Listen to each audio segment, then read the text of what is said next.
পাঁচ কালেমা মুখস্থ না থাকলে কি জাহান্নামী হবে? খুব সুন্দর প্রশ্ন। আপনাদের সবার পাঁচ কালেমা মুখস্থ আছে তো? নাই? সর্বনাশ ভাই। পাঁচ কালেমা কি কি আছে? কালিমায়ে তাওহীদ, কালিমায়ে শাহাদা, কালিমায়ে তৈয়বা, কালিমায়ে তামজিদ, আর কি কালিমায়ে রদ্দে কুফর। এই পাঁচ কালিমা নামও তো ভালো করে মিলাতে পারি না, ওনার হেল্পে মিলাইছি। তাহলে বোঝা গেল যে এই পাঁচ কালিমা আলাদা আলাদা মুখস্থ করতে হবে এমন কোনো বিষয় জরুরি না। এই পাঁচ কালিমার বিশেষ করে কালিমায়ে তাওহীদ তামজিদ যা বলতেছে ঘুরে ফিরে একই জিনিস। সেটা কি?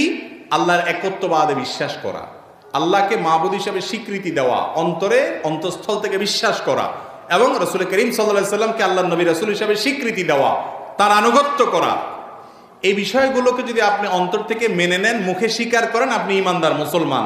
এই কালিমাগুলো বিশেষ করে এই পাঁচও কালিমা আলাদা আলাদা, এটার ভাষা আরবিতে মুখস্থ করতে হবে এমন কোনো বাধ্যবাধকতা নাই, আর এটা কোনো হাদিসেও এভাবে আসে নাই। আলেম ওলামারা ওই কালিমাতুত তাওহীদটাকে বা কালিমায়ে তাইয়্যিবাকে বা কালিমায়ে শাহাদাটাকে বিভিন্নভাবে ভাগ করেছেন, বিভিন্ন ফরম্যাটে তারা তৈরি করেছেন। মূলত